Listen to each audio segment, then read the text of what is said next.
How to Live on 24 Hours a Day by Arnold Bennett. Preface. This preface, though placed at the beginning, as a preface must be, should be read at the end of the book.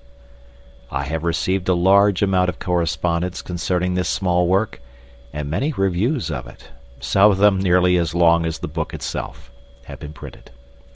But scarcely any of the comment has been adverse. Some people have objected to a frivolity of tone, but as the tone is not, in my opinion, at all frivolous, this objection did not impress me, and had no weightier reproach been put forward, I might almost have been persuaded that the volume was flawless. A more serious stricture has, however, been offered, not in the press, but by sundry obviously sincere correspondents, and I must deal with it. A reference to page 43 will show that I anticipated and feared this disapprobation. The sentence against which protests have been made is as follows. Quote, "In the majority of instances he, the typical man, does not precisely feel a passion for his business. At best he does not dislike it. He begins his business functions with some reluctance, as late as he can, and he ends them with joy, as early as he can. And his engines, while he is engaged in his business, are seldom at their full horsepower." End quote. I am assured, in accents of unmistakable sincerity, that there are many businessmen, not merely those in high positions or with fine prospects, but modest subordinates with no hope of ever being much better off, who do enjoy their business functions, who do not shirk them, who do not arrive at their office as late as possible and depart as early as possible, who, in a word, put the whole of their force into their day's work, and are genuinely fatigued at the end thereof. I am ready to believe it. I do believe it. I know it. I always knew it. Both in London and in the provinces it has been my lot to spend long years in subordinate situations of business, and the fact did not escape me that a certain proportion of my peers showed what amounted to an honest passion for their duties, and that while engaged in those duties they were really living to the fullest extent of which they were capable. But I remained convinced that these fortunate and happy individuals, happier perhaps than they guessed, did not and do not constitute a majority, or anything like a majority. I remained convinced that the majority of decent, average, conscientious men of business, men with aspirations and ideals, do not as a rule go home of a night genuinely tired. I remain convinced that they put not as much but as little of themselves as they conscientiously can into the earning of a livelihood, and that their vocation bores rather than interests them. Nevertheless, I admit that the minority is of sufficient importance to merit attention, and that I ought not to have ignored it so completely as I did do. The whole difficulty of the hard-working minority was put in a single colloquial sentence by one of my correspondents. He wrote, "I am just as keen as anyone on doing something to exceed my program, but allow me to tell you that when I get home at 6:30 p.m. I am not anything like so fresh as you seem to imagine." Now I must point out that the case of the minority, who throw themselves with passion and gusto into their daily business task, is infinitely less deplorable than the case of the majority, who go half-heartedly and feebly through their official day. The former are less in need of advice how to live. At any rate, during their official day of, say, 8 hours, they are really alive. Their engines are giving the full indicated horsepower. The other 8 working hours of their day may be badly organized or even frittered away, but it is less disastrous to waste 8 hours a day than 16 hours a day. It is better to have lived a bit than never to have lived at all. The real tragedy is the tragedy of the man who is braced to effort neither in the office nor out of it, and to this man this book is primarily addressed. But, says the other and more fortunate man, although my ordinary program is bigger than his, I want to exceed my program too. I am living a bit. I want to live more. But I really can't do another day's work on the top of my official day. The fact is, I, the author, ought to have foreseen that I should appeal most strongly to those who already had an interest in existence. It is always the man who has tasted life who demands more of it. And it is always the man who never gets out of bed who is the most difficult to rouse. Well, you of the minority, let us assume that the intensity of your daily money-getting will not allow you to carry out quite all the suggestions in the following pages. Some of the suggestions may yet stand. I admit that you may not be able to use the time spent on the journey home at night, but the suggestion for the journey to the office in the morning is as practicable for you as for anybody. And that weekly interval of 40 hours, from Saturday to Monday, is yours just as much as the other man's, though a slight accumulation of fatigue may prevent you from employing the whole of your horsepower upon it. There remains then the important portion of the 3 or more evenings a week. You tell me flatly that you are too tired to do anything outside your program at night. In reply to which I tell you flatly that if your ordinary day's work is thus exhausting, then the balance of your life is wrong and must be adjusted. A man's powers ought not to be monopolized by his ordinary day's work. What, then, is to be done? The obvious thing to do is to circumvent your ardor for your ordinary day's work by a ruse. Employ your engines in something beyond the program before, and not after, you employ them on the program itself.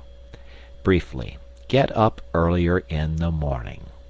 You say you cannot. You say it is impossible for you to go earlier to bed of a night. To do so would upset the entire household.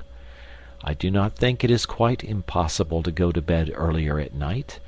I think that if you persist in rising earlier, and the consequence is insufficiency of sleep, you will soon find a way of going to bed earlier.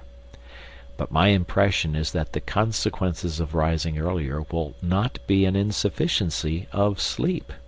My impression, growing stronger every year, is that sleep is partly a matter of habit and of slackness. I am convinced that most people sleep as long as they do because they are at a loss for any other diversion. How much sleep do you think is daily obtained by the powerful, healthy man who daily rattles up your street in charge of Carter Patterson's van? I have consulted a doctor on this point. He is a doctor who for 24 years has had a large general practice in a large flourishing suburb of London, inhabited by exactly such people as you and me. He is a curt man, and his answer was curt. Most people sleep themselves stupid. He went on to give his opinion that 9 men out of 10 would have better health and more fun out of life if they spent less time in bed. Other doctors have confirmed this judgment, which, of course, does not apply to growing youths. Rise an hour and a half, or even 2 hours earlier, and, if you must, retire earlier when you can. In the matter of exceeding programs, you will accomplish as much in 1 morning hour as in 2 evening hours. But, you may say, I couldn't begin without some food and servants. Surely, my dear sir, in an age when an excellent spirit lamp, including a saucepan, can be bought for less than a shilling, you are not going to allow your highest welfare to depend upon the precarious immediate cooperation of a fellow creature. Instruct the fellow creature, whoever she may be, at night. Tell her to put a tray in a suitable position overnight. On that tray, 2 biscuits, a cup and saucer, a box of matches and a spirit lamp, On the lamp, the saucepan. On the saucepan, the lid, but turned the wrong way up. On the reversed lid, the small teapot, containing a minute quantity of tea leaves. You will then have to strike a match, that is all. In 3 minutes the water boils, and you pour it into the teapot, which is already warm. In 3 more minutes the tea is infused. You can begin your day while drinking it. These details may seem trivial to the foolish, but to the thoughtful they will not seem trivial. The proper, wise balancing of one's whole life may depend upon the feasibility of a cup of tea at an unusual hour. Signed, Arnold Bennett.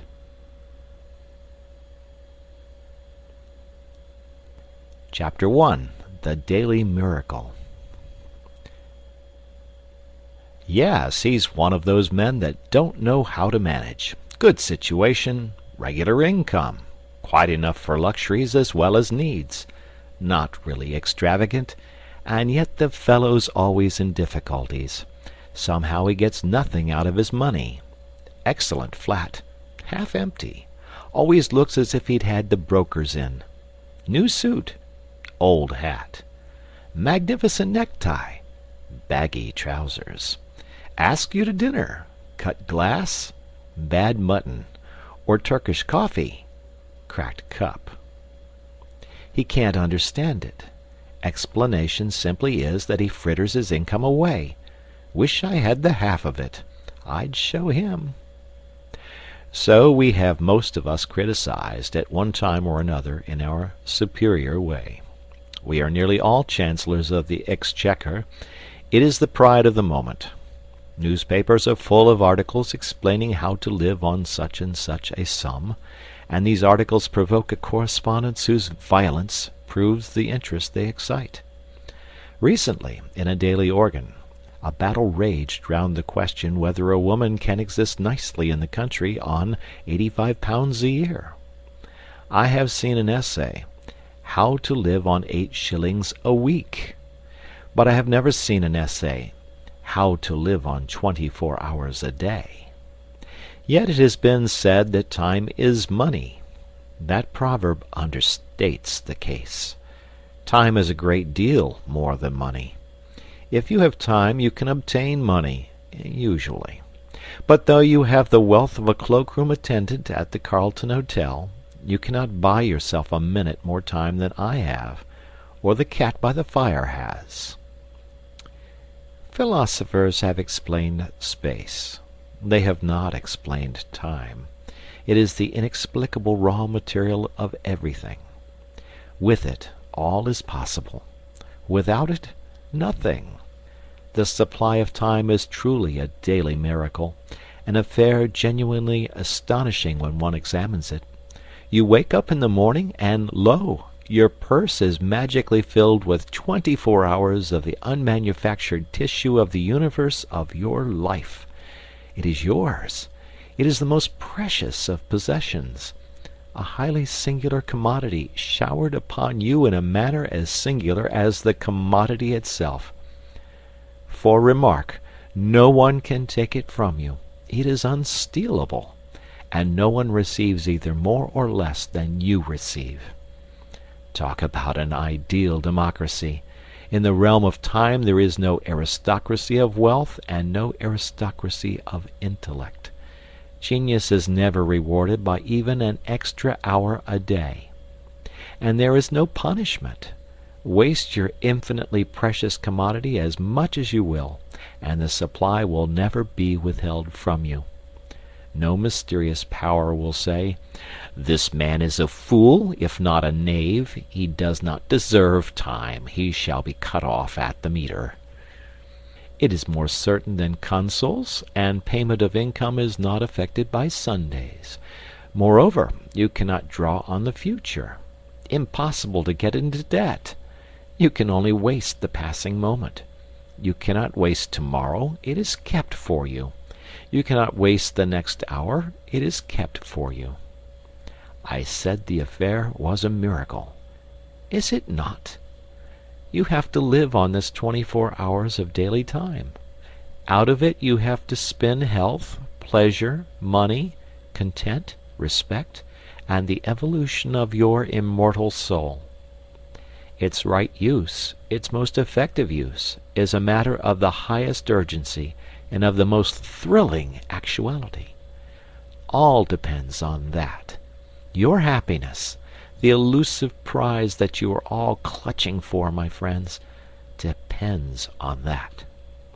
Strange that the newspapers, so enterprising and up-to-date as they are not full of how to live on a given income of time instead of how to live on a given income of money.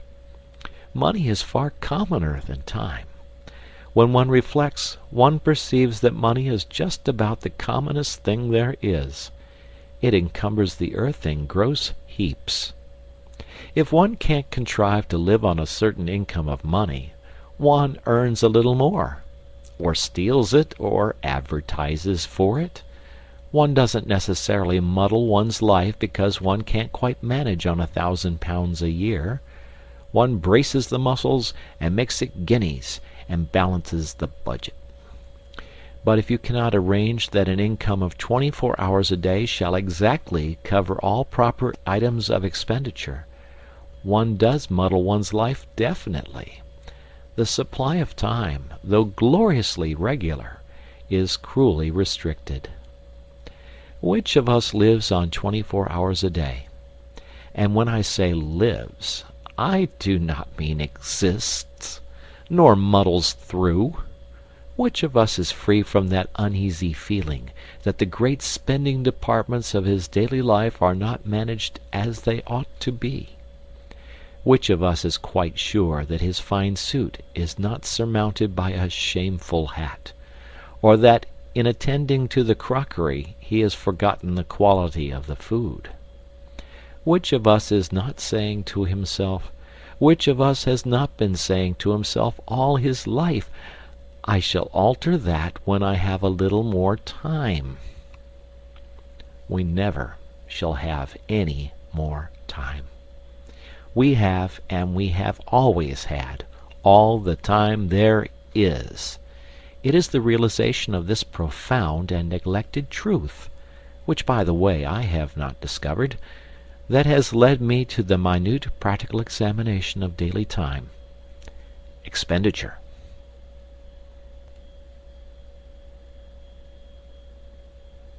Chapter 2. The desire to exceed one's program.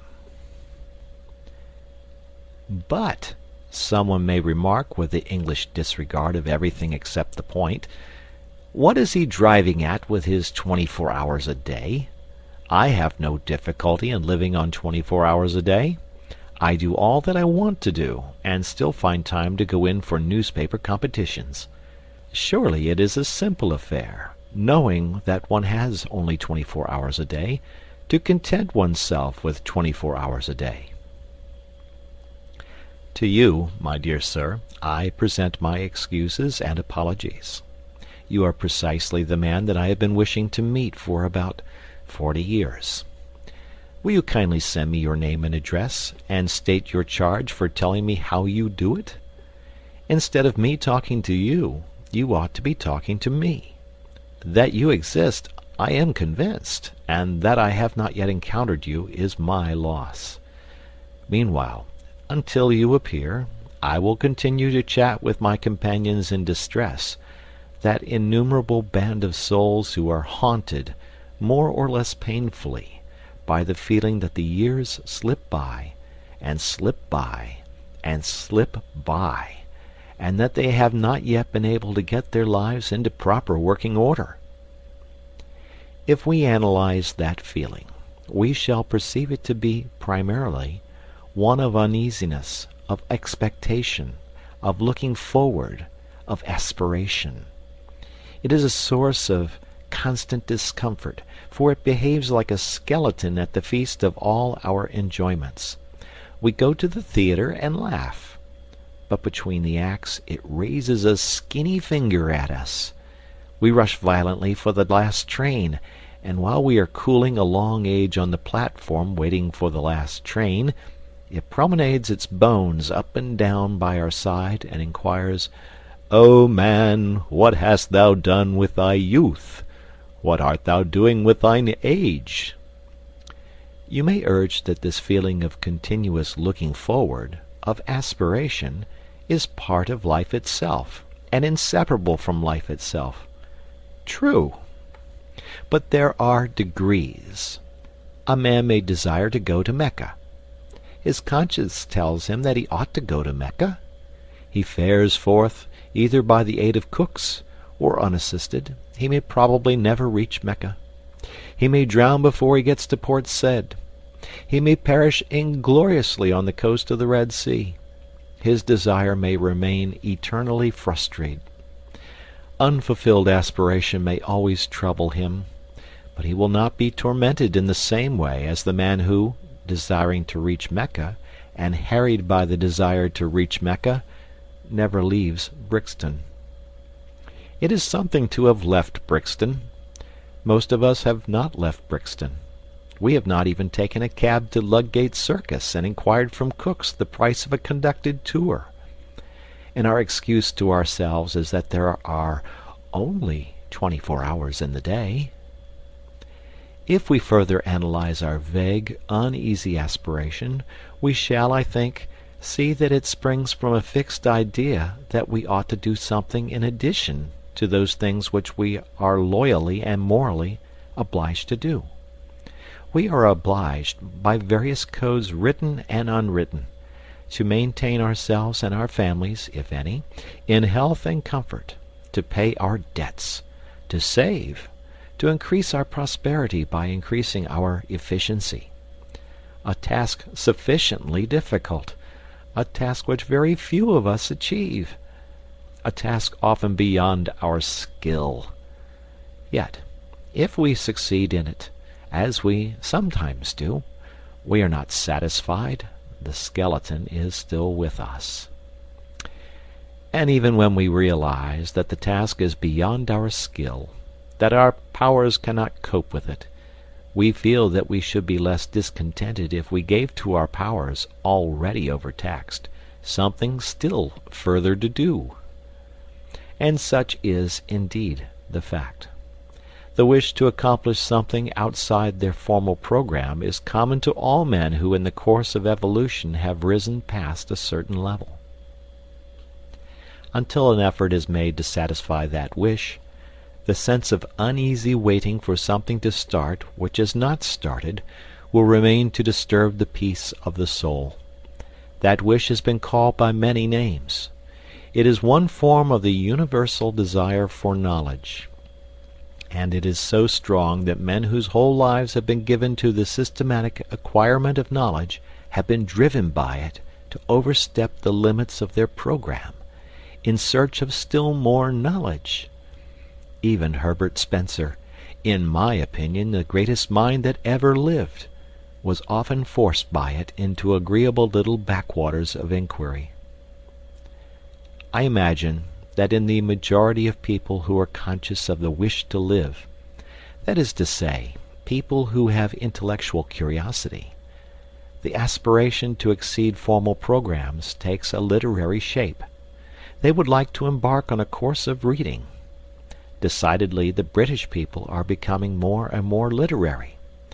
But I would point out that literature by no means comprises the whole field of knowledge, and that the disturbing thirst to improve one's self, to increase one's knowledge, may well be slaked quite apart from literature.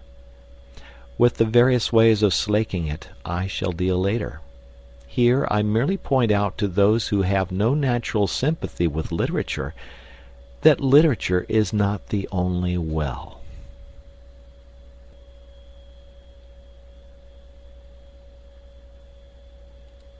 Chapter 3. Precautions before beginning. Now that I have succeeded, if succeeded I have, in persuading you to admit to yourself that you are constantly haunted by a suppressed dissatisfaction with your own arrangement of your daily life, and that the primal cause of that inconvenient dissatisfaction is the feeling that you are, every day, leaving undone something which you would like to do, and which indeed you are always hoping to do when you have more time. And now that I have drawn your attention to the glaring, dazzling truth that you will never have more time, since you already have all the time there is, you expect me to let you into some wonderful secret by which you may at any rate approach the ideal of a perfect arrangement of the day, and by which, therefore, that haunting, unpleasant, daily disappointment of things left undone will be got rid of.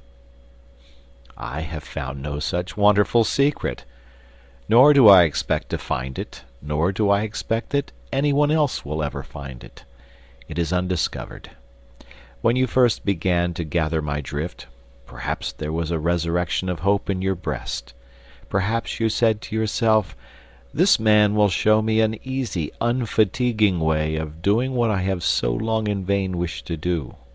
Alas, no. The fact is that there is no easy way, no royal road. The path to Mecca is extremely hard and stony, and the worst of it is that you never quite get there after all. The most important preliminary to the task of arranging one's life so that one may live fully and comfortably within one's daily budget of 24 hours is the calm realization of the extreme difficulty of the task, of the sacrifices and the endless effort which it demands. I cannot too strongly insist on this. If you imagine that you will be able to achieve your ideal by ingeniously planning out a timetable with a pen on a piece of paper, you had better give up hope at once. If you are not prepared for discouragements and disillusions, if you will not be content with a small result for a big effort, then do not begin. Lie down again, and resume the uneasy doze which you call your existence. It is very sad, is it not? Very depressing and somber. And yet I think it is rather fine, too, this necessity for the tense bracing of the will before anything worth doing can be done. I rather like it myself. I feel it to be the chief thing that differentiates me from the cat by the fire. Well, you say, assume that I am braced for the battle.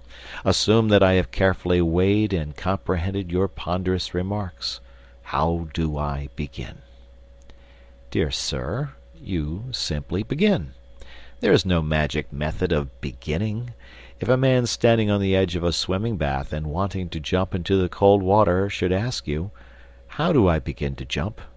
you would merely reply, "Just jump. Take hold of your nerves and jump." As I have previously said, the chief beauty about the constant supply of time is that you cannot waste it in advance. The next year, the next day, the next hour are lying ready for you, as perfect, as unspoilt, as if you had never wasted or misapplied a single moment in all your career. Which fact is very gratifying and reassuring. You can turn over a new leaf every hour if you choose. Therefore no object is served in waiting till next week, or even until tomorrow. You may fancy that the water will be warmer next week. It won't. It will be colder. But before you begin, let me murmur a few words of warning in your private ear. Let me principally warn you against your own ardor. Ardor in well-doing is a misleading and a treacherous thing. It cries out loudly for employment. You can't satisfy it at first. It wants more and more. It is eager to move mountains and divert the course of rivers. It isn't content till it perspires. And then, too often, when it feels the perspiration on its brow, it wearies all of a sudden and dies, without even putting itself to the trouble of saying, "I've had enough of this." Beware of undertaking too much at the start. Be content with quite a little. Allow for accidents. Allow for human nature, especially your own. A failure or so in itself would not matter if it did not incur a loss of self-esteem and of self-confidence. But just as nothing succeeds like success, so nothing fails like failure. Most people who are ruined by attempting too much. Therefore, in setting out on the immense enterprise of living fully and comfortably within the narrow limits of 24 hours a day, let us avoid at any cost the risk of an early failure. I will not agree that, in this business at any rate, a glorious failure is better than a petty success. I am all for the petty success. A glorious failure leads to nothing. A petty success may lead to a success that is not petty. So let us begin to examine the budget of the day's time.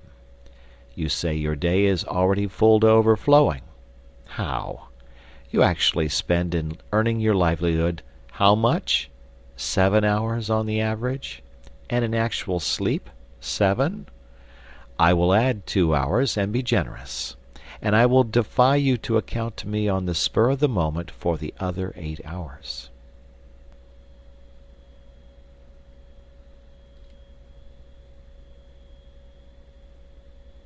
Chapter 4.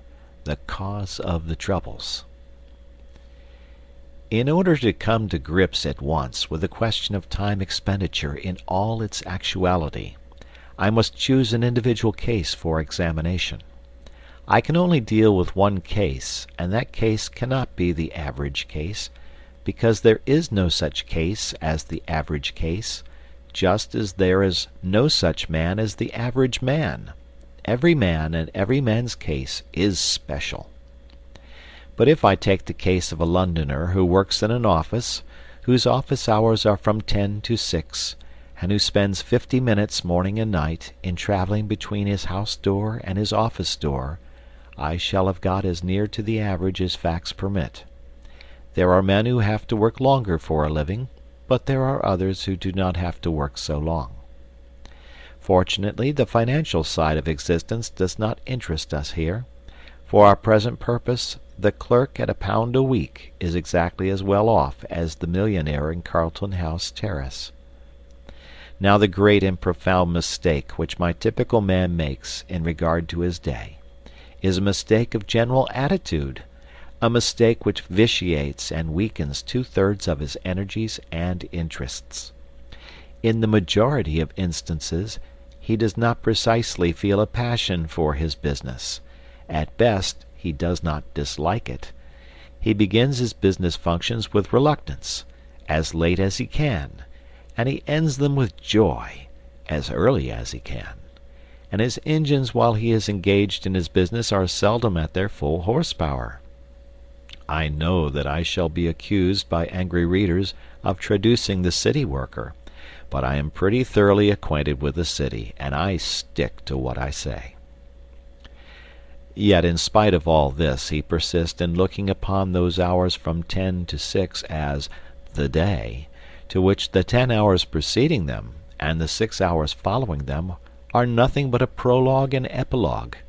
Such an attitude, unconscious though it be, of course kills his interest in the odd 16 hours, with the result that even if he does not waste them, he does not count them, he regards them simply as margin. This general attitude is utterly illogical and unhealthy, since it formally gives the central prominence to a patch of time and a bunch of activities which the man's one idea is to get through and have done with. If a man makes 2/3 of his existence subservient to 1/3, for which admittedly he has no absolutely feverish zest, how can he hope to live fully and completely? He cannot. If my typical man wishes to live fully and completely, he must, in his mind, arrange a day within a day. And this inner day, a Chinese box in a larger Chinese box, must begin at 6 p.m. and end at 10 a.m. It is a day of 16 hours, and during all these 16 hours he has nothing whatever to do but cultivate his body and his soul and his fellow men. During those 16 hours he is free. He is not a wage earner. He is not preoccupied with monetary cares. He is just as good as a man with a private income. This must be his attitude, and his attitude is all important. His success in life, much more important than the amount of estate upon which his executors will have to pay estate duty, depends on it. What? You say that full energy given to those 16 hours will lessen the value of the business 8? Not so. On the contrary, it will assuredly increase the value of the business 8. One of the chief things which my typical man has to learn is that the mental faculties are capable of a continuous hard activity. They do not tire like an arm or a leg. All they want is change, not rest, except in sleep. I shall now examine the typical man's current method of employing the 16 hours that are entirely his, beginning with his uprising. I will merely indicate things which he does and which I think he ought not to do, postponing my suggestions for planting the times when I shall have cleared, as a settler clears spaces in a forest. In justice to him, I must say that he wastes very little time before he leaves the house in the morning at 9:10. In too many houses he gets up at 9, breakfasts between 9:07 and 9:30, and then bolts.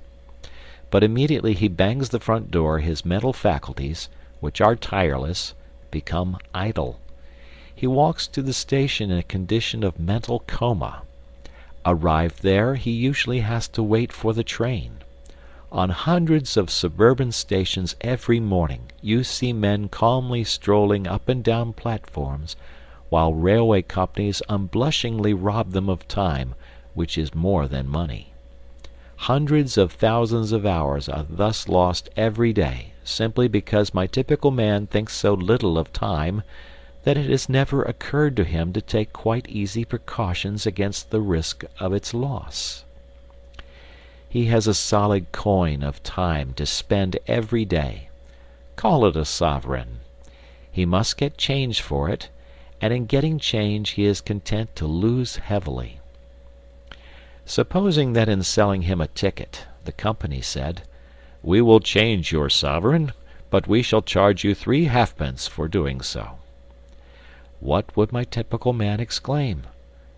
Yet that is the equivalent of what the company does when it robs him of 5 minutes twice a day. You say I am dealing with minutiae. I am, and later on I will justify myself. Now will you kindly buy your paper and step onto the train?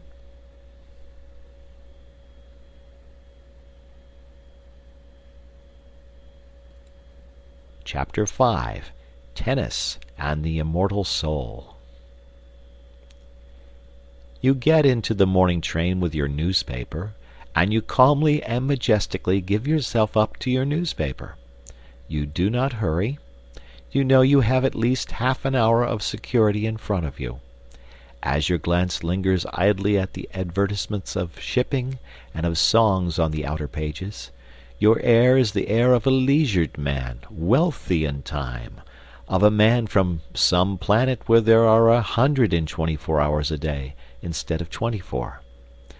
I am an impassioned reader of newspapers. I read 5 English and 2 French dailies, and the news agents alone know how many weeklies, regularly. I am obliged to mention this personal fact lest I should be accused of a prejudice against newspapers, when I say that I object to the reading of newspapers in the morning train. Newspapers are produced with rapidity, to be read with rapidity. There is no place in my daily program for newspapers. I read them as I may in odd moments, but I do read them.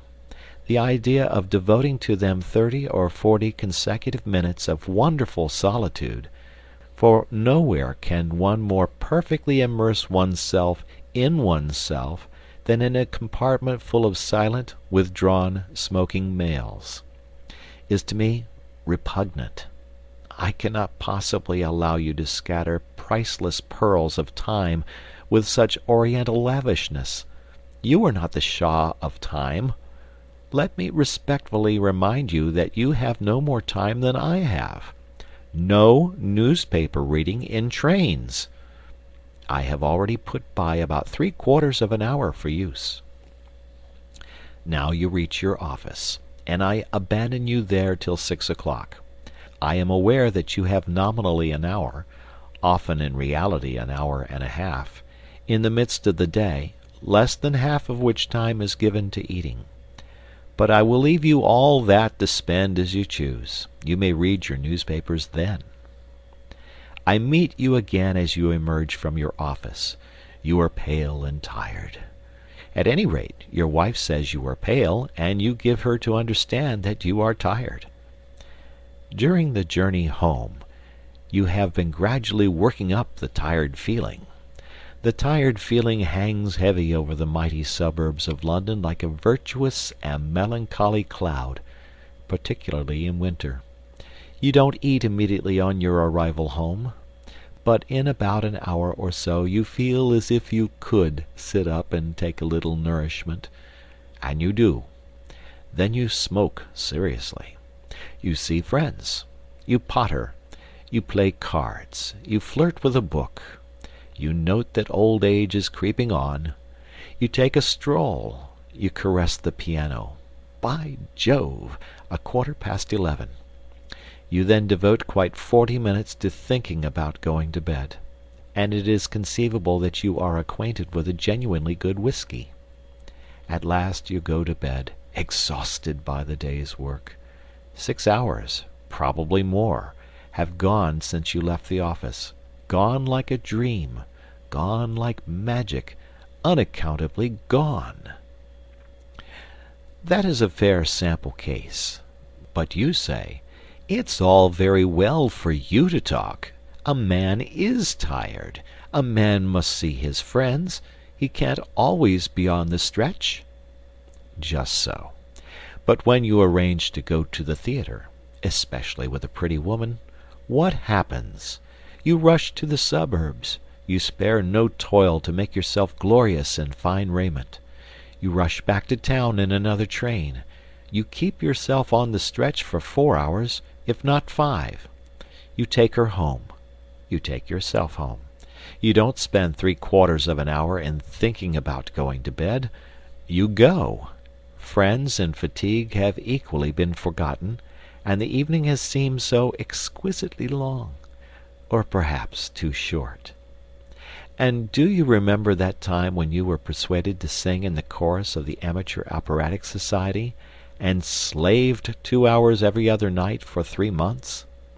Can you deny that when you have something definite to look forward to at eventide, something that is to employ all your energy, the thought of that something gives a glow and a more intense vitality to the whole day? What I suggest is that at 6 o'clock you look facts in the face and admit that you are not tired, because you are not, you know, and that you arrange your evening so that it is not cut in the middle by a meal. By so doing you will have a clear expanse of at least 3 hours. I do not suggest that you should employ 3 hours every night of your life in using up your mental energy, but I do suggest that you might, for commencement, employ an hour and a half every other evening in some important and consecutive cultivation of the mind. You will still be left with 3 evenings for friends, bridge, tennis, domestic scenes, odd reading, pipes, gardening, pottering, and prize competitions. You will still have the terrific wealth of 45 hours between 2 p.m. Saturday and 10 a.m. Monday. If you persevere, you will soon want to pass 4 evenings, and perhaps 5, in some sustained endeavor to be genuinely alive. And you will fall out of that habit of muttering to yourself at 11:15 p.m., "Time to be thinking about going to bed." The man who begins to go to bed 40 minutes before he opens his bedroom door is bored. That is to say, he is not living. But remember, at the start, those 90 nocturnal minutes thrice a week must be the most important minutes in the 10,080. They must be sacred, quite as sacred as a dramatic rehearsal or a tennis match. Instead of saying, "Sorry I can't see you, old chap," but I have to run off to the tennis club. You must say, but I have to work. This, I admit, is intensely difficult to say. Tennis is so much more urgent than the immortal soul.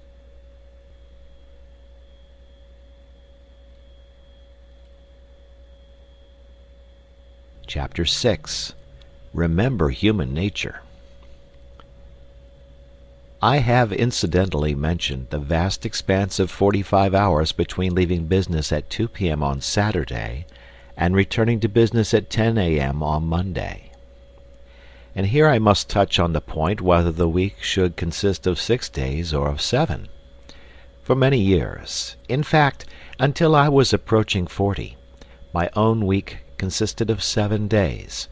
I was constantly being informed by older and wiser people that more work, more genuine living, could be got out of 6 days than out of 7.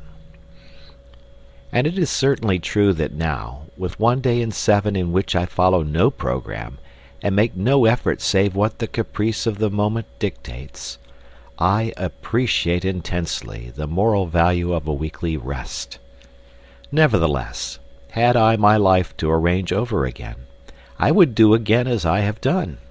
Only those who have lived at the full stretch 7 days a week for a long time can appreciate the full beauty of a regular recurring idleness. Moreover, I am aging, and it is a question of age. In cases of abounding youth and exceptional energy and desire for effort, I should say unhesitatingly, keep going day in, day out. But in the average case I should say, confine your formal program, super-program I mean, to 6 days a week. If you find yourself wishing to extend it, but only in proportion to your wish, and count the extra time as a windfall, not as regular income, so that you can return to a 6-day program without the sensation of being poorer, of being a backslider. Let us now see where we stand. So far we have marked for saving out of the waste of days half an hour at least on 6 mornings a week, and 1 hour and a half on 3 evenings a week. Total, 7 hours and a half a week. I propose to be content with that 7 hours and a half for the present. What? You cry. You pretend to show us how to live, and you only deal with 7 hours and a half out of 168? Are you going to perform a miracle with your 7 hours and a half? Well, not to mince the matter, I am, if you will kindly let me. That is to say, I am going to ask you to attempt an experience which, while perfectly natural and explicable, has all the air of a miracle. My contention is that the full use of those 7½ hours will quicken the whole life of the week, add zest to it, and increase the interest which you feel in even the most banal occupations. You practice physical exercises for a mere 10 minutes, morning and evening, and yet you are not astonished when your physical health and strength are beneficially affected every hour of the day, and your whole physical outlook changed. Why should you be astonished that an average of over an hour a day given to the mind should permanently and completely enliven the whole activity of the mind? More time might assuredly be given to the cultivation of one's self, and in proportion as the time was longer the results would be greater. But I prefer to begin with what looks like a trifling effort. It is not really a trifling effort, as those will discover who have yet to essay it. To clear even 7 hours and a half from the jungle is passably difficult, for some sacrifice has to be made. One may have spent one's time badly, but one did spend it. One did do something with it, however ill-advised that something may have been. To do something else means a change of habits. And habits are the very dickens to change. Further, any change, even a change for the better, is always accompanied by drawbacks and discomforts.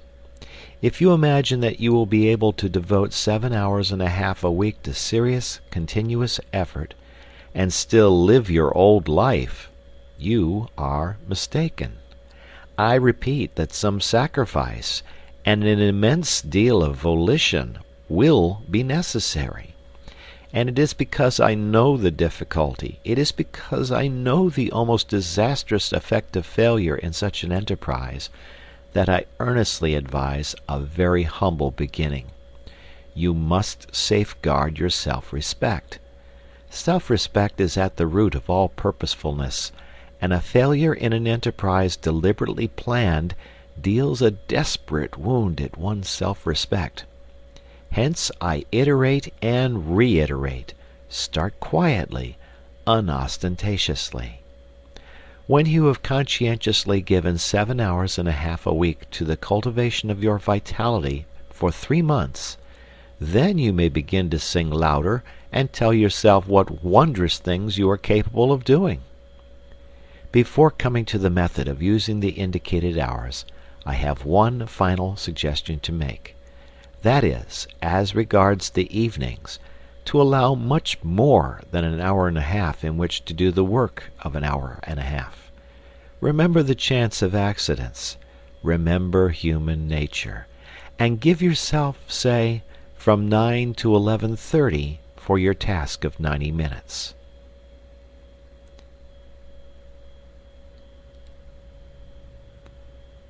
Chapter 7. Controlling the Mind.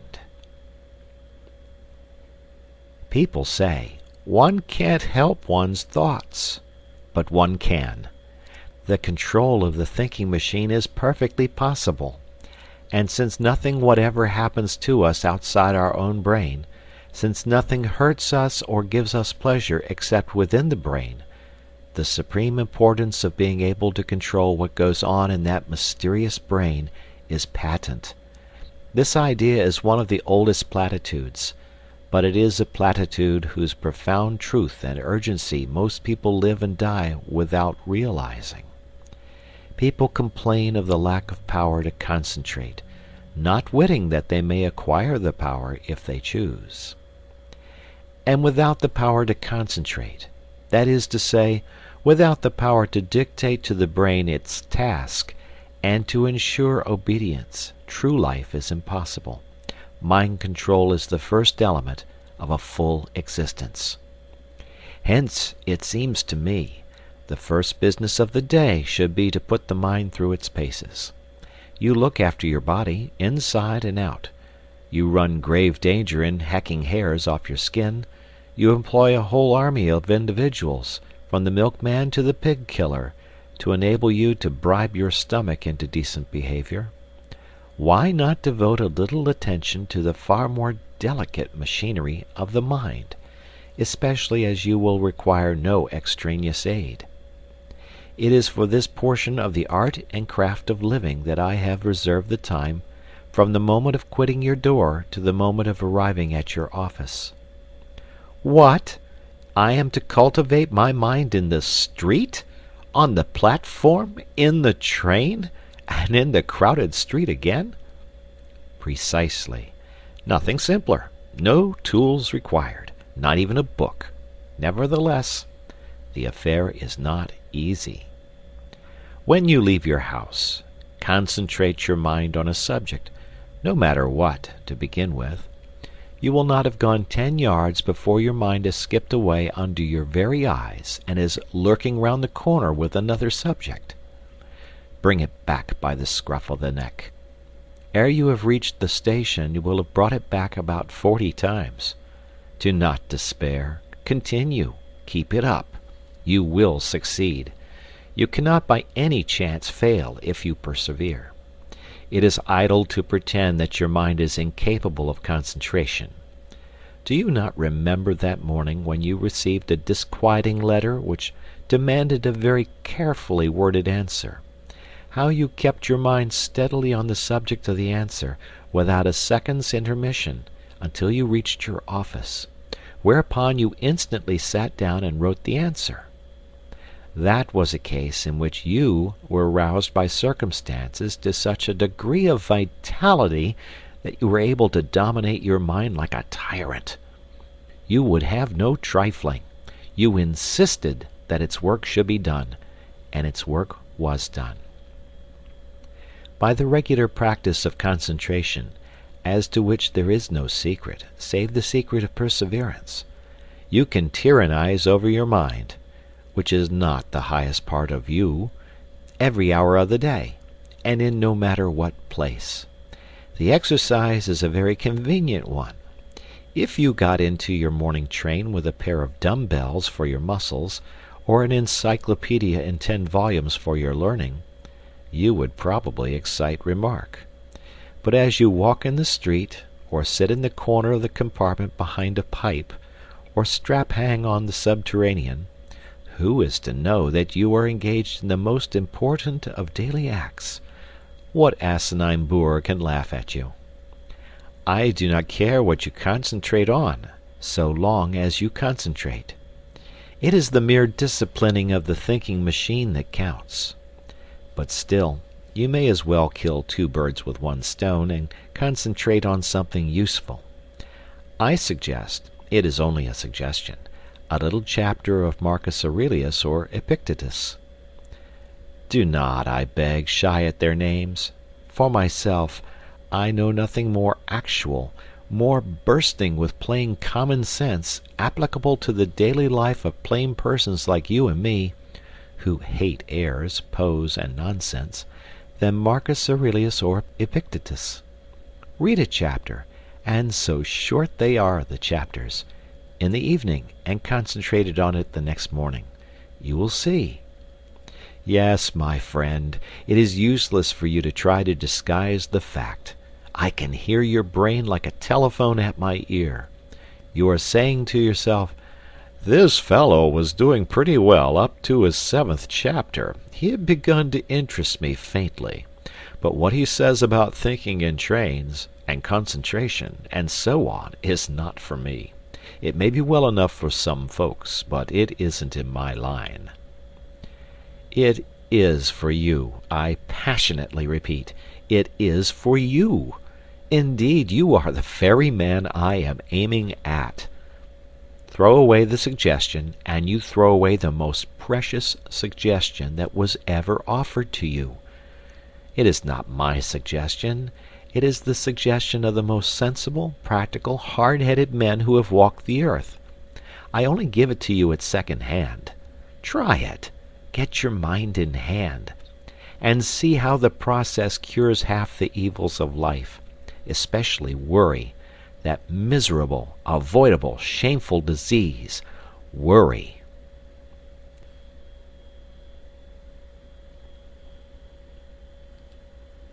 Chapter 8. The Reflective Mood. The exercise of concentrating the mind, to which at least half an hour a day should be given, is a mere preliminary, like scales on the piano. Having acquired power over that most unruly member of one's complex organism, one has naturally to put it to the yoke. Useless to possess an obedient mind unless one profits to the furthest possible degree by its obedience. A prolonged primary course of study is indicated. Now, as to what this course of study should be, cannot be any question. There never has been any question. All the sensible people of all ages are agreed upon it.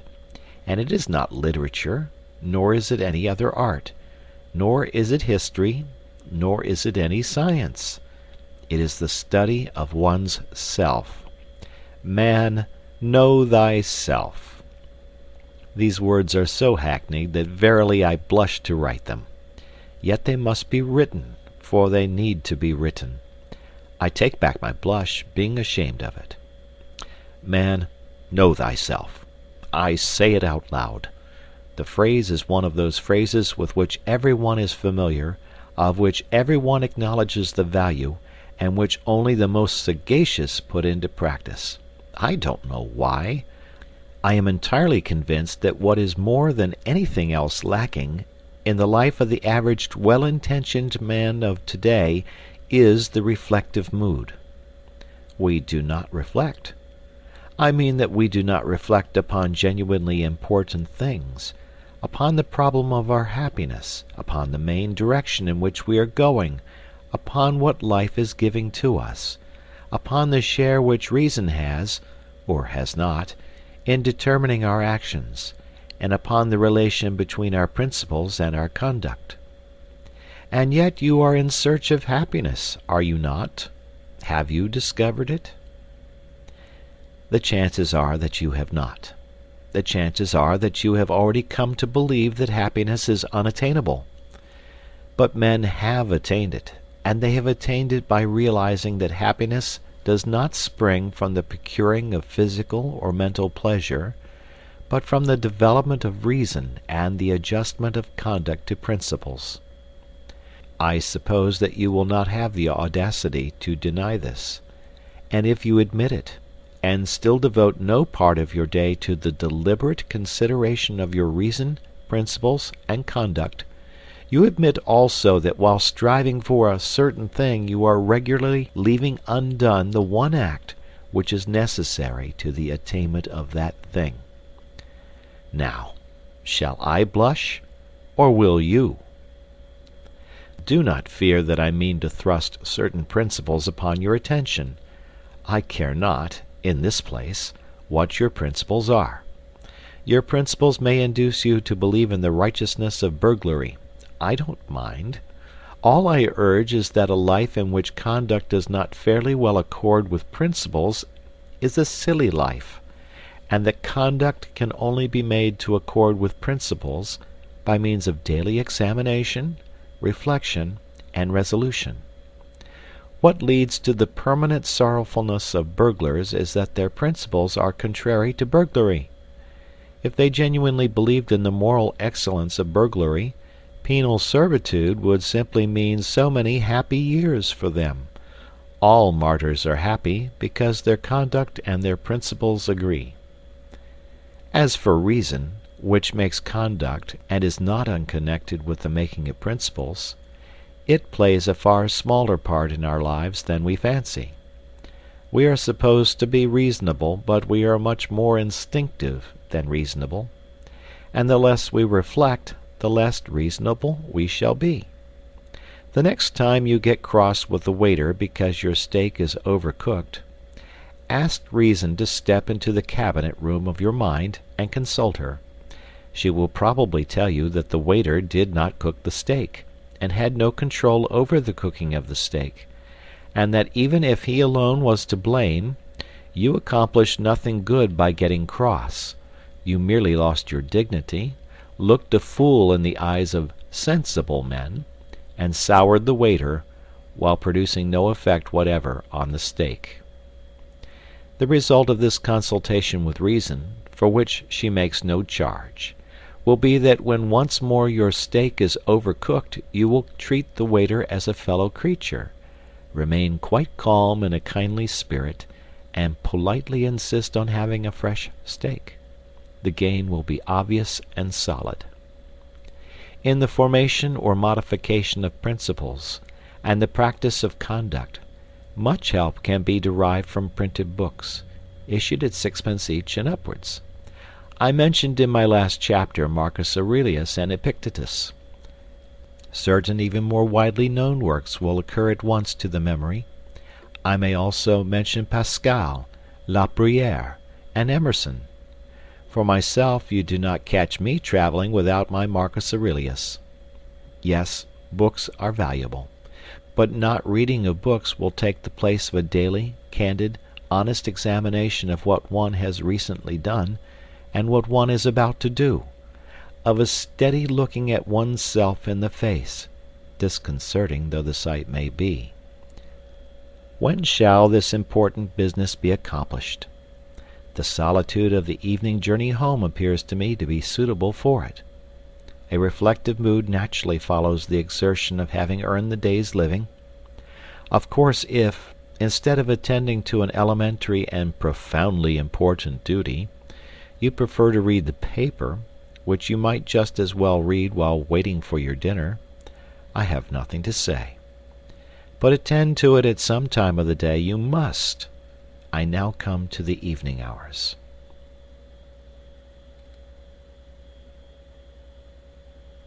Chapter 9. Interest in the Arts. Many people pursue a regular and uninterrupted course of idleness in the evenings, because they think that there is no alternative to idleness but the study of literature, and they do not happen to have a taste for literature. This is a great mistake.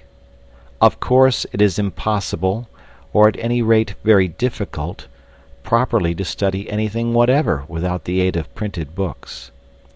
But if you desire to understand the deeper depths of bridge or of boat sailing, you would not be deterred by your lack of interest in literature from reading the best books on bridge or boat sailing.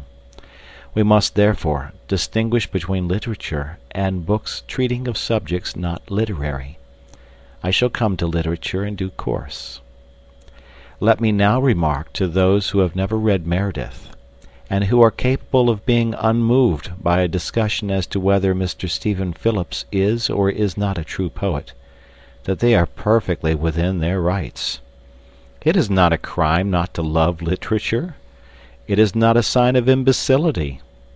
The mandarins of literature will order out to instant execution the unfortunate individual who does not comprehend, say, the influence of Wordsworth on Tennyson. But that is only their impudence. Where would they be, I wonder, if requested to explain the influences that went to make Tchaikovsky's pathetic symphony? There are enormous fields of knowledge quite outside literature which will yield magnificent results to cultivators.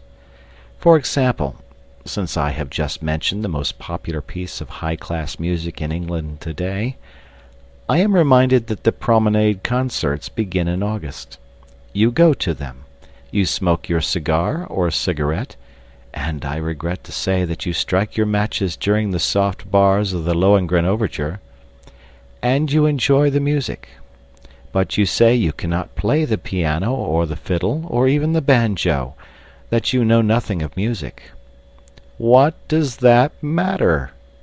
That you have a genuine taste for music is proved by the fact that, in order to fill his hall with you and your peers, the conductor is obliged to provide programs from which bad music is almost entirely excluded. A change from the old Covent Garden days.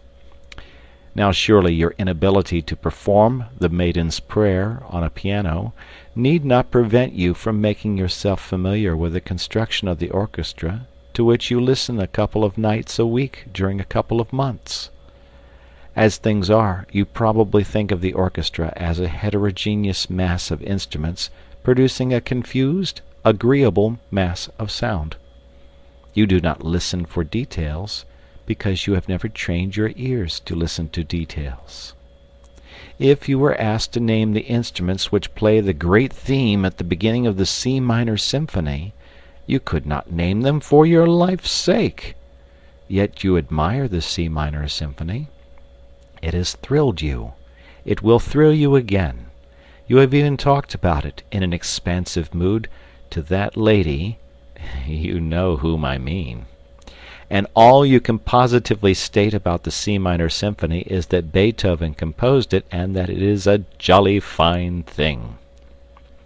Now, if you have read, say, Mr. Krehbiel's How to Listen to Music, which can be got at any bookseller's for less than the price of a stall at the Alhambra, and which contains photographs of all the orchestral instruments and plans of the arrangement of orchestras, you would next go to a promenade concert with an astonishing intensification of interest in it. Instead of a confused mass, the orchestra would appear to you as what it is, a marvelously balanced organism whose various groups of members each have a different and an indispensable function. You would spy out the instruments, and listen for their respective sounds. You would know the gulf that separates a French horn from an English horn, and you would perceive why a player of the hautboy gets higher wages than a fiddler, though the fiddle is the more difficult instrument. You would live at a promenade concert, whereas previously you had merely existed there in a state of beatific coma, like a baby gazing at a bright object. The foundations of a genuine, systematic knowledge of music might be laid. You might specialize your inquiries either on a particular form of music, such as the symphony, or on the works of a particular composer. At the end of a year of 48 weeks of 3 brief evenings each, combined with the study of programs and attendances at concerts chosen out of your increasing knowledge, you would really know something about music, even though you were as far off as ever from jangling the Maiden's Prayer on the piano. "But I hate music," you say. My dear sir, I respect you. What applies to music applies to the other arts. I might mention Mr. Claremont Witt's How to Look at Pictures, or Mr. Russell Sturgis's How to Judge Architecture, as beginnings, mere beginnings, of systematic vitalizing knowledge in other arts, the materials for whose study abound in London. "I hate all the arts," you say. My dear sir, I respect you more and more. I will deal with your case next, before coming to literature.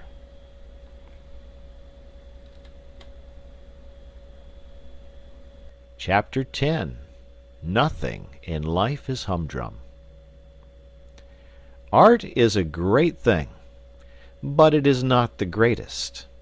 The most important of all perceptions is the continual perception of cause and effect.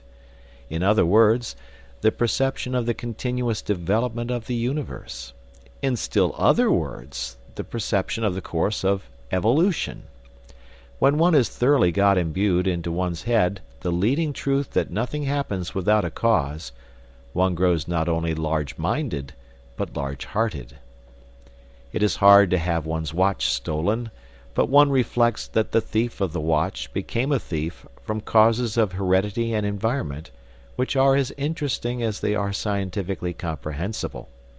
And one buys another watch, if not with joy, at any rate with a philosophy that makes bitterness impossible. One loses, in the study of cause and effect, that absurd air which so many people have of being always shocked and pained by the curiousness of life. Such people live amid human nature as if human nature were a foreign country full of awful foreign customs. But, having reached maturity, one ought surely to be ashamed of being a stranger in a strange land. The study of cause and effect, while it lessens the painfulness of life, adds to life's picturesqueness. The man to whom evolution is but a name looks at the sea as a grandiose, monotonous spectacle, which he can witness in August for 3 shillings, third-class return. The man who is imbued with the idea of development, of continuous cause and effect, perceives in the sea an element which in the day before yesterday of geology was vapor, which yesterday was boiling, and which tomorrow will inevitably be ice. He perceives that a liquid is merely something on its way to be solid, and he is penetrated by a sense of the tremendous, changeful picturesqueness of life. Nothing will afford a more durable satisfaction than the constantly cultivated appreciation of this. This is the end of all science. Cause and effect are to be found everywhere. Rents went up in Shepherd's Bush. It was painful and shocking that rents should go up in Shepherd's Bush, but to a certain point we are all scientific students of cause and effect, and there was not a clerk lunching at a Lyons restaurant who did not scientifically put 2 and 2 together and see in the once 2-penny tube the cause of an excessive demand for wigwams in Shepherd's Bush, and in the excessive demand for wigwams the cause of the increase in the price of wigwams. Simple, you say disdainfully. Everything, the whole complex movement of the universe, is as simple as that, when you can sufficiently put 2 and 2 together. And, my dear sir, perhaps you happen to be an estate agent's clerk, and you hate the arts, and you want to foster your immortal soul, and you can't be interested in your business because it's so humdrum. Nothing is humdrum. The tremendous, changeful picturesqueness of life is marvelously shown in an estate agent's office. What? There was a block of traffic in Oxford Street. To avoid the block, people actually began to travel under the cellars and drains, and the result was a rise of rents in Shepherd's Bush. And you say that isn't picturesque? Suppose you were to study, in this spirit, the property question in London for an hour and a half every other evening. Would it not give zest to your business, and transform your whole life? You would arrive at more difficult problems, and you would be able to tell us why, as the natural result of cause and effect, the longest straight street in London is about a yard and a half in length, while the longest absolutely straight street in Paris extends for miles. I think you will admit that in an estate agent's clerk I have not chosen an example that specially favors my theories. You are a bank clerk, and you have not read that breathless romance, disguised as a scientific study, Walter Bagehot's Lombard Street? Ah, my dear sir, if you had begun with that, and followed it up for 90 minutes every other evening, how enthralling your business would be to you, and how much more clearly you would understand human nature. You are penned in town, but you love excursions in the country and the observation of wildlife. Certainly a heart-enlarging diversion. Why don't you walk out of your house door, in your slippers, to the nearest gas lamp of a night with a butterfly net, and observe the wildlife of common and rare moths that is beating about it, and coordinate the knowledge thus obtained, and build a superstructure on it, and at last get to know something about something? You need not be devoted to the arts, not to literature, in order to live fully. The whole field of daily habit and scene is waiting to satisfy that curiosity which means life, and the satisfaction of which means an understanding heart. I promised to deal with your case, O man who hates art and literature, and I have dealt with it. I now come to the case of the person, happily very common, who does like reading. Chapter 11. Serious Reading. Novels are excluded from serious reading, so that the man who, bent on self-improvement, has been deciding to devote 90 minutes 3 times a week to a complete study of the works of Charles Dickens would be well advised to alter his plans. The reason is not that novels are not serious. Some of the great literature of the world is in the form of prose fiction. The reason is that bad novels ought not to be read, and that good novels never demand any appreciable mental application on the part of the reader. It is only the bad parts of Meredith's novels that are difficult. A good novel rushes you forward like a skiff down a stream, and you arrive at the end, perhaps breathless, but unexhausted. The best novels involve the least strain. Now, in the cultivation of the mind, one of the most important factors is precisely the feeling of strain, of difficulty, of a task which one part of you is anxious to achieve, and another part of you is anxious to shirk. And that feeling cannot be got in facing a novel. You do not set your teeth in order to read Anna Karenina. Therefore, though you should read novels, you should not read them in those 90 minutes. Imaginative poetry produces a far greater mental strain than novels. It produces probably the severest strain of any form of literature. It is the highest form of literature. It yields the highest form of pleasure, and teaches the highest form of wisdom. In a word, there is nothing to compare with it. I say this with sad consciousness of the fact that the majority of people do not read poetry. I am persuaded that many excellent persons, if they were confronted with the alternatives of reading Paradise Lost and going round Trafalgar Square at noonday on their knees in sackcloth, would choose the ordeal of public ridicule. Still, I will never cease advising my friends and enemies to read poetry before anything. If poetry is what is called a sealed book to you, begin by reading Hazlitt's famous essay on the nature of poetry in general. It is the best thing of its kind in English, and no one who has read it can possibly be under the misapprehension that poetry is a medieval torture, or a mad elephant, or a gun that will go off by itself and kill at 40 paces. Indeed, it is difficult to imagine the mental state of the man who, after reading Hazlitt's essay, is not urgently desirous of reading some poetry before his next meal. If the essay so inspires you, I would suggest that you make a commencement with purely narrative poetry.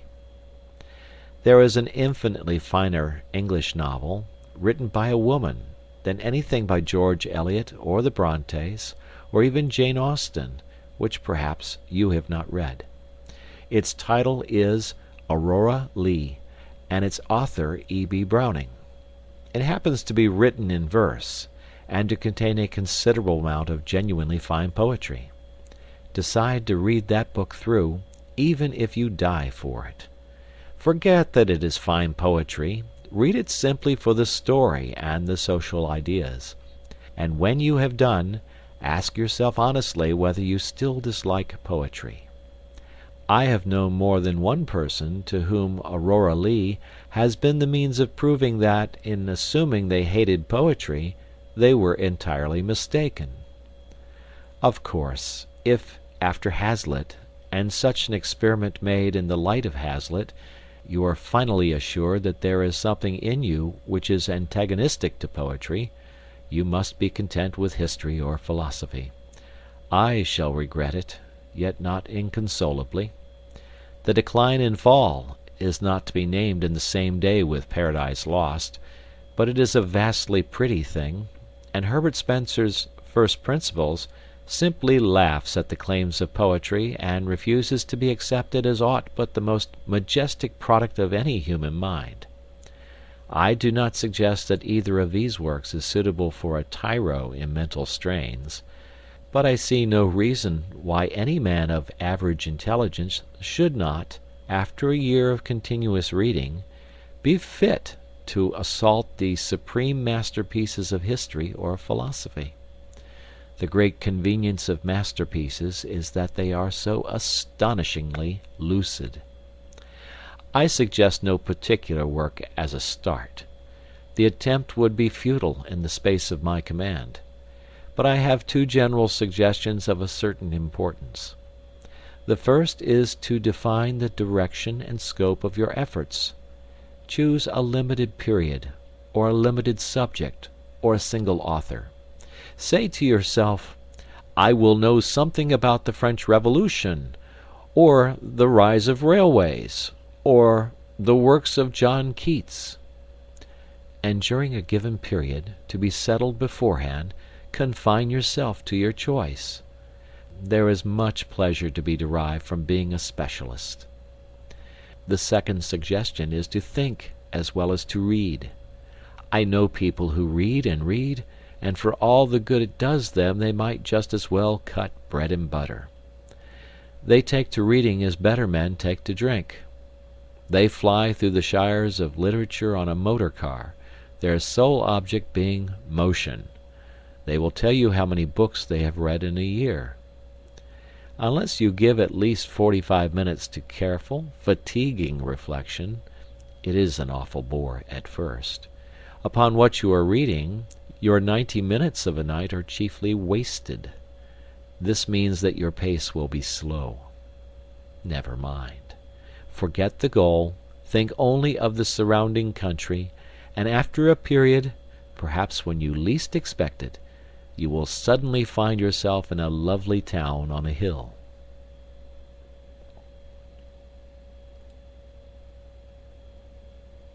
Chapter 12.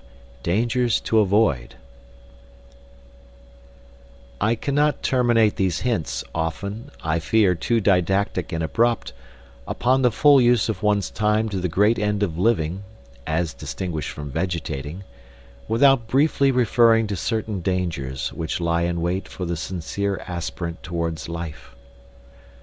The first is the terrible danger of becoming that most odious and least supportable of persons, a prig. Now a prig is a pert fellow who gives himself airs of superior wisdom. A prig is a pompous fool who has gone out for a ceremonial walk, and without knowing it has lost an important part of his attire, namely, his sense of humor. A prig is a tedious individual who, having made a discovery, is so impressed by his discovery that he is capable of being gravely displeased because the entire world is not also impressed by it. Unconsciously to become a prig is an easy and a fatal thing. Hence, when one sets forth on the enterprise of using all one's time, it is just as well to remember that one's own time, and not other people's time, is the material with which one has to deal. That the earth rolled on pretty comfortably before one began to balance a budget of the hours, and that it will continue to roll on pretty comfortably whether or not one succeeds in one's new role of Chancellor of the Exchequer of Time. It is as well not to chatter too much about what one is doing, and not to betray a too pained sadness at the spectacle of a whole world deliberately wasting so many hours out of every day, and therefore never really living. It will be found ultimately that in taking care of one's self, one has quite all one can do. Another danger is the danger of being tied to a program like a slave to a chariot. One's program must not be allowed to run away with one. It must be respected, but it must not be worshipped as a fetish. A program of daily employ is not a religion. This seems obvious. Yet I know men whose lives are a burden to themselves and a distressing burden to their relatives and friends, simply because they have failed to appreciate the obvious. "Oh, no," I have heard the martyred wife exclaim, "Arthur always takes the dog out for exercise at 8 o'clock, and he always begins to read at 8:45, so it's quite out of the question that we should," etc., etc. And the note of absolute finality in that plaintive voice reveals the unsuspected and ridiculous tragedy of a career. On the other hand, a program is a program, and unless it is treated with deference, it ceases to be anything but a poor joke. To treat one's program with exactly the right amount of deference, to live with not too much and not too little elasticity, is scarcely the simple affair it may appear to the inexperienced. And still another danger is the danger of developing a policy of rush, of being gradually more and more obsessed by what one has to do next. In this way one may come to exist as in a prison, and one's life may cease to be one's own. One may take the dog out for a walk at 8 o'clock, and meditate the whole time on the fact that one must begin to read at 8:45, and that one must not be late. And the occasional deliberate breaking of one's program will not help to mend matters. The evil springs not from persisting without elasticity in what one has attempted, but from originally attempting too much, from filling one's program till it runs over. The only cure is to reconstitute the program and to attempt less. But the appetite for knowledge grows by what it feeds on, and there are men who come to like a constant breathless hurry of endeavor. Of them it may be said that a constant breathless hurry is better than an eternal doze. In any case, if the program exhibits a tendency to be oppressive, and yet one wishes not to modify it, an excellent palliative is to pass with exaggerated deliberation from one portion of it to another.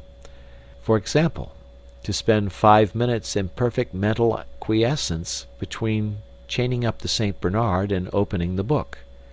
In other words, to waste 5 minutes with the entire consciousness of wasting them.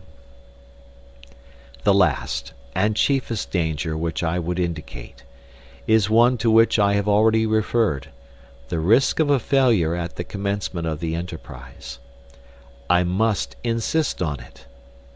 A failure at the commencement may easily kill outright the newborn impulse towards a complete vitality, and therefore every precaution should be observed to avoid it.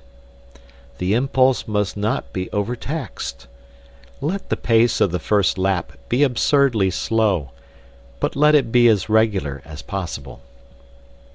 And, having once decided to achieve a certain task, achieve it at all costs of tedium and distaste. The gain in self-confidence of having accomplished a tiresome labor is immense. Finally, in choosing the first occupations of those evening hours, be guided by nothing whatever but your taste and natural inclination. It is a fine thing to be a walking encyclopedia of philosophy. But if you happen to have no liking for philosophy, and to have a like for the natural history of street cries, much better leave philosophy alone and take to street cries. End of book. Thank you for listening.